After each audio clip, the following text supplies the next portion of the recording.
কতজন গেটকিপার মারা গেলে তাদের চাকরি স্থগিত হবে, তাদের বেতন নিয়মিত দেওয়া হবে। রেলপথ অবরোধ কর্মসূচিতে যাবে। আসলে অবরোধ কর্মসূচি যাবে, এটি মানে দীর্ঘদিন অপেক্ষা করার পর তাদের এই অবরোধ কর্মসূচি বা তাদের দাবি পূরণের জন্য যে কোনো কর্মসূচিতে বাংলাদেশ রেলের পোস্টাল সোসাইটি সমর্থন করছে। আপনারা জানেন যে রেলের গেটকিপার, প্রকল্পের গেটকিপার রয়েছে প্রায় 1505 জন। তারা দীর্ঘ 8 বছর থেকে গেটকিপার পদে চাকরি করে আসছে। এটি নিয়োগটি যখন ছিল সেটি একটি প্রকল্পের গেটকিপার হিসেবে নিয়োগ দেওয়া হয়েছিল। তো তারা যেভাবেই নিয়োগ পাক না কেন, আসলে তারা রেলের গেটকিপার হিসেবে দীর্ঘ 8 বছর চাকরি করার কারণে তাদের গেটকিপার হিসেবে যথেষ্ট যোগ্যতা এবং দক্ষ এবং একজন দক্ষ শ্রমিক হিসেবে গড়ে উঠেছে। সে কারণেই তাদের চাকরি রাজস্বকরণ করা যেমন মানে নৈতিকভাবে আমরা সমর্থন করছি, সেই সাথে একটি বিষয় দেখে আমি অবাক হয়ে যাচ্ছি যে আপনারা জানেন গত 4 মার্চ রেলের গেটকিপার যারা রয়েছে, প্রকল্পের গেটকিপার 1505 জন, তাদের পক্ষ থেকে প্রায় 8 জন স্বাক্ষরিত একটি চিঠি উপদেষ্টার কাছে দিয়েছেন।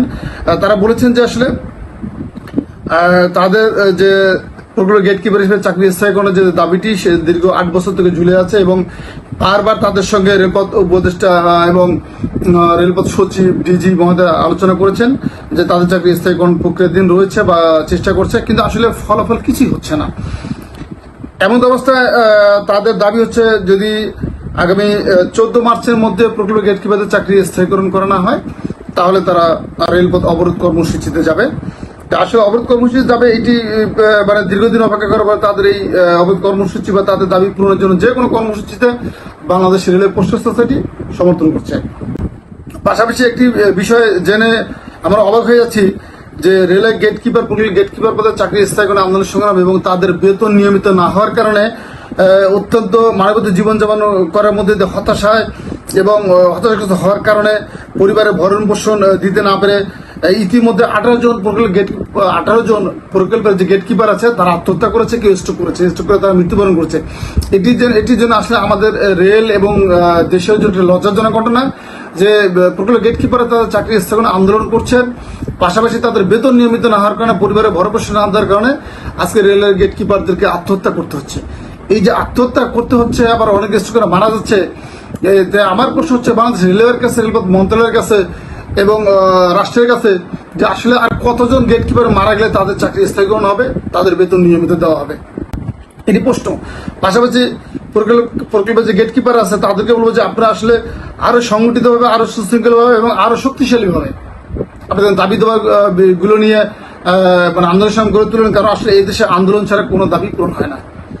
পাশাপাশি তাদের যে বিষয়গুলো আপনারা লক্ষ্য করছি, আপনারা জানেন, আমি যতটুকু জানি, যেহেতু 1505 জন যে গেটকিপার আছে তাদের মধ্যে প্রায় 600 থেকে 700 রেল পোস্ট আছে। আসলে যেহেতু রেল পোস্ট আছে, আমি মনে করি গেটকিপার যে 600-700 রেল পোস্ট সহ যে 1505 জন আছে প্রত্যেকে আমার ভাই। কাজে আমি আমার ভাইদের জন্য কথা বলতে অবশ্যই চাবো। ইতিপূর্বে বলে আসছি, আপনারা জানেন প্রকল্প গেটকিপার যারা আছে আপনারা সবাই জানেন যে আপনাদের যখন একটানা প্রায় 17-18 দিন আপনারা অনশন করেছিলেন ঢাকা রেল বিভাগীয় দপ্তর প্রাঙ্গণে, সে সময় আপনাদের পাশে আমি ছিলাম এবং আপনারা জানেন সাবেক রেলপথ মন্ত্রী সুজন সাহেব এবং জুলুল হাকিম তারা বারবার আপনাদের আশ্বাস দিয়েছিল স্থায়ীকরণের জন্য, কিন্তু আমরা লক্ষ্য করেছি তারা স্থায়ীকরণ তো করে নাই, বরঞ্চ তারা দেশ থেকে চলে গেছে। এবং আমরা দেখেছি যে আপনাদের চাকরি স্থগন, প্রকল্পের গেটকিপারদের চাকরি স্থগনের জন্য একটি সার্কুলার হয়েছিল, তখন আমরা মনে করেছিলাম যে হয়তো এই সার্কুলারের মাধ্যমে তাদের চাকরি স্থগন হওয়ার একটা ভালো সুযোগ চলে আসছে। কিন্তু আমরা লক্ষ্য করছি যে আসলে সে সময় আমি বলেছিলাম যে প্রকল্পের গেটকিপারকে যে আসলে এই সার্কুলারকে আপনারা বিশ্বাস করেন না, এটি হচ্ছে সাবেক রেলমন্ত্রী নিয়োগ সুজন একটি মানে কৌশল, আসলে তারা চাকরি স্থগন করবে না। ঘটনা তাই ঘটেছে, চাকরি স্থগন করে নাই। পরবর্তী রেলপথ মন্ত্রী সেই কাজই করছে। তো এখন এই যে তাদের স্থায়ীকরণের জন্য যে প্রজ্ঞাপন একটা প্রকাশ করবে, এটি নিয়ে রেলপথ মন্ত্রণালয়, বাংলাদেশ রেলওয়ে, জনপ্রশাসন, অর্থ মন্ত্রণালয়, আইন মন্ত্রণালয় এই যে ব্যাপক টালমানা করছে। পাশাপাশি পিএসসি, আসলে গেটকিপারের চাকরি স্থগন করতে পিএসসির মতামত কেন তো করবে, আমার মাথায় ঢুকে না আসলে। এখন রেলের গেটকিপারের মধ্যে চাকরি স্থগন করতে যদি পিএসসি দরকার, তাহলে পিএসসিকে এখন থেকে আমার মনে হয় যে সকল প্রতিষ্ঠানে যে ঝাড়ু দেওয়া সুইপার আছে তাদের সেই চাকরি করা উচিত, করে দেখা দরকার যে পিএসসি কর্মকর্তা গেটকিপারের চাকরি কত কষ্টের চাকরি, তারপরে আপনার রেলের 3য়-4র্থ শ্রেণীর কর্মচারীর চাকরি কত কষ্টের, মানে তাদের পেশাটা।